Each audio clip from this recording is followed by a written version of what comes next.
Assalamualaikum warahmatullahi wabarakatuh. Perkenalkan, nama saya Cika Larsati dari kelas PIL semester 4. Saya merupakan bagian dari kelompok 2 mata kuliah Manajemen Pendidikan Luar Sekolah. Nah, dalam presentasi kali ini saya mendapatkan bagian menjelaskan tentang pengertian pendidikan luar sekolah. Baik, langsung saja. Pengertiannya itu adalah pendidikan luar sekolah adalah setiap kesempatan di mana terdapat komunikasi yang teratur dan terarah di luar sekolah dan seseorang memperoleh informasi, pengetahuan, latihan maupun bimbingan sesuai dengan usia dan kebutuhan kehidupan dengan tujuan mengembangkan tingkat keterampilan, sikap, dan nilai-nilai yang memungkinkan baginya menjadi peserta yang efisien, efektif dalam lingkungan keluarga, pekerjaan, bahkan lingkungan masyarakat dan negaranya. Ada 4 hal yang menjadi acuan pengembangan pendidikan luar sekolah. Yang pertama itu memperluas pelayanan kesempatan memperoleh pendidikan bagi masyarakat yang tidak dibelajarkan pada jalur pendidikan sekolah. Kemudian juga ada meningkatkan relevansi, keterkaitan, dan kesepadanan program-program pendidikan luar sekolah dan kebutuhan masyarakat. Kemudian ada peningkatan mutu penyelenggaraan dan hasil pendidikan luar sekolah, dan yang terakhir itu meningkatkan efisiensi dan aktivitas penyelenggaraan pendidikan luar sekolah. Nah, kemudian sebenarnya ini tidak jauh berbeda dari pengertian yang awal, tapi tidak apa-apa, akan dijelaskan kembali dari Adi Kusumo, yaitu dalam bukunya Pendidikan Kemasyarakatan mengemukakan bahwa pengertian pendidikan luar sekolah adalah setiap kesempatan di mana terdapat komunikasi yang teratur dan terarah di luar sekolah, di mana seseorang memperoleh informasi-informasi pengetahuan, latihan, ataupun bimbingan sesuai dengan usia dan kebutuhan hidupnya dengan tujuan mengembangkan tingkat keterampilan, sikap-sikap peserta didik yang efisien dan efektif dalam lingkungan keluarga, bahkan masyarakat dan negaranya. Jadi pengertian ini pun sebenarnya tidak jauh berbeda dari yang pertama saya kemukakan.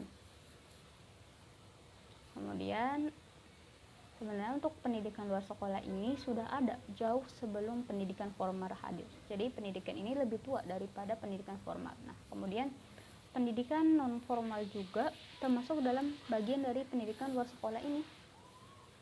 Kita kan waktu kemarin telah belajar tentang pendidikan formal, informal, dan formal, informal, dan non formal. Jadi kalau pendidikan luar sekolah ini pendidikan di luar pendidikan formal. Kemudian ada karakteristik pendidikan luar sekolah jadi karakteristik ini menurut Sujana terbagi dari beberapa segi. Yang pertama itu segi tujuan.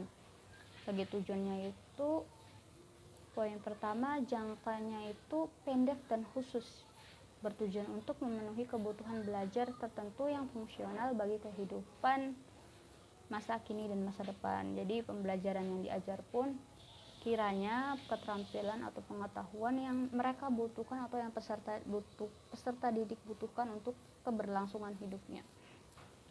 Kemudian yang kedua itu kurang menekankan pentingnya ijazah atau hasil, tapi lebih menekankan pada hasil belajarnya.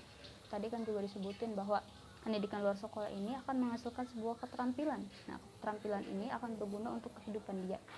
Keterampilannya itu misalnya keterampilan yang dilakukan dari kursus komputer, lembaga kursus komputer. Maka yang terpenting itu bukan ijazah dari lembaga tersebut, tapi kemampuan dia dalam menguasai tentang komputer itu. Juga misalnya tentang kursus bahasa, misalnya bahasa Inggris, yang ditekankan itu bukan ijazah dia atau surat keterangan lulus dia dalam bahasa Inggris, tapi kemampuan dia dalam penguasaan bahasa Inggrisnya.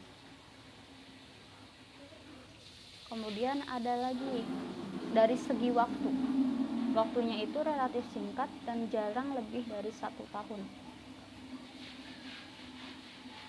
Sebenarnya tidak semuanya singkat, namun relatif ya.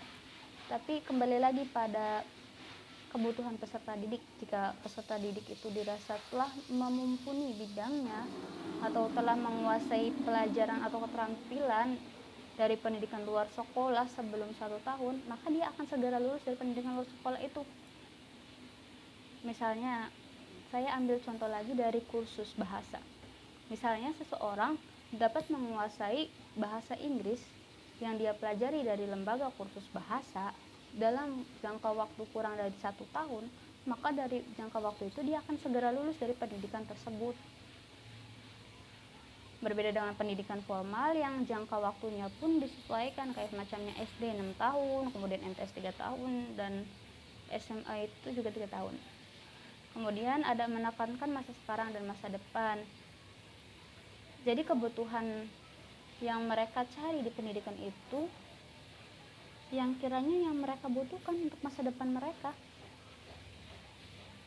Kemudian ada lagi menggunakan waktu tidak penuh dan tidak terus menerus, jadi bisa dikerjakan atau bisa belajar sambil bekerja, kemudian atau sambil berusaha juga. Kemudian dari segi isi program, nah kurikulumnya itu berpusat pada kepentingan peserta didik. Kurikulumnya pun bermacam ragam sesuai dengan perbedaan kebutuhan belajar peserta didik dan potensi daerah pendidikannya. Nah, potensi daerah pendidikan ini misalnya daerah di pegunungan, maka mereka memiliki potensi di hasil bumi atau di pertaniannya. Kemudian daerah di pesisir, maka mereka memiliki potensi di pesisirnya atau hasil lautnya. Kemudian ada daerah pariwisata, maka daerah tersebut memiliki potensi pada bidang pariwisata. Kemudian ada lagi dari segi proses pembelajaran. Yang pertama itu dipusatkan di lingkungan masyarakat dan lembaga. Di lingkungan masyarakat itu contohnya seperti majelis taklim, kemudian taman pendidikan Al-Quran, kelompok bermain. Nah, kalau lembaga misalnya itu kayak macam kursus-kursus bahasa, kursus komputer, kursus memasak, dan lain sebagainya.